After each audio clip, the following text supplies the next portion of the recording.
Pemirsa Lingkar Jatim.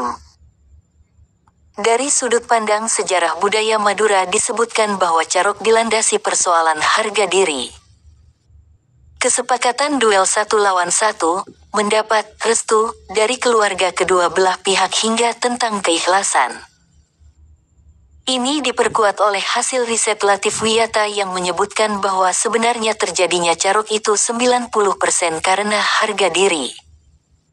Persoalan perempuan dan sudah ada perjanjian antara kedua belah pihak dan sisanya tentang persoalan perebutan lahan seperti tanah. Namun saat ini terjadi pergeseran yang sangat jauh sehingga berujung tindakan kriminal seperti kemarin 4 lawan 2. Sebenarnya itu bukan Carok tetapi lebih kepada persoalan kriminal. Dendam-dendam berujung tindakan kriminal menggunakan sajam, kata Ketua Pusat Penelitian dan Inovasi Sosial Budaya Madura Universitas Trunojoyo Madura, Iskandar Zulkarnain, dikutip dari tribunnews.com, Selasa tanggal 16 Januari tahun 2024.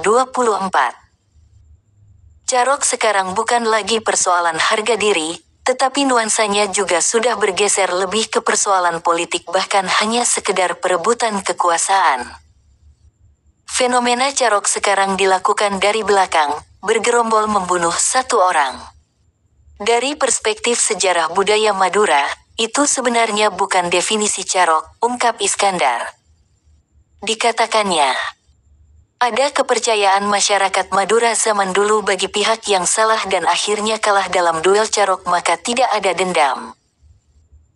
Namun jika pihak yang benar ternyata kalah dengan posisi wajah menghadap ke atas, anak laki-laki atau saudara laki-laki dari pihak yang benar namun kalah harus melakukan balas dendam.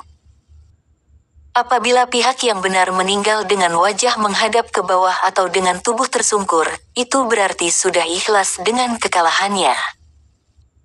Pihak pemenang dan benar akan mengantar jenazah lawan ke rumah keluarga pihak yang kalah, disitulah keikhlasan maksudnya. Di situ akhirnya muncul rasa kebanggaan bahwa dia berada di pihak yang benar dan menang. Iskandar memaparkan, apabila pihak yang salah kemudian kalah dalam Carok kemudian jenazahnya diantar oleh pihak yang benar dan menang ke rumah keluarganya, itu sudah menjadi hal yang sudah biasa. Keluarga dari pihak yang salah menerima dengan ikhlas, arahnya lebih ke perilaku sportif. Hanya saja sekarang arahnya lebih dikriminalkan, siapapun yang bawa senjata tajam akhirnya dianggap tindakan kriminal. Orang yang melakukan Carok itu sudah siap semuanya, mulai bekal secara keilmuan, bekal keluarga mengikhlaskan dia berperang karena ada rasa malu di keluarga. Kenapa rasa malu itu muncul? Karena di Madura itu pola pemikirannya Tanean Lanjeng, itu erat juga kaitannya, paparnya. Konsep Tanean Lanjeng atau halaman panjang. Lanjut Iskandar. Merupakan sebuah konsep pemikiran masyarakat Madura yang menekankan setiap anak perempuan Madura yang sudah menikah harus menetap di rumah orang tua atau dibuatkan rumah di samping rumah oleh orang tua. Artinya pihak pria ikut menetap di rumah istri, berbeda dengan Jawa di mana perempuan yang ikut laki-laki ketika sudah menikah. Akhirnya terbentuklah konsep Tanean Lanjeng atau halaman panjang komplek keluarga dengan 1 buah langgar atau musola. Disitulah kenapa setiap rumah di Madura terdapat 1 bangunan langgar atau musola. Iskandar menjelaskan, setiap tamu yang berkunjung memang tidak boleh langsung masuk ke rumah inti.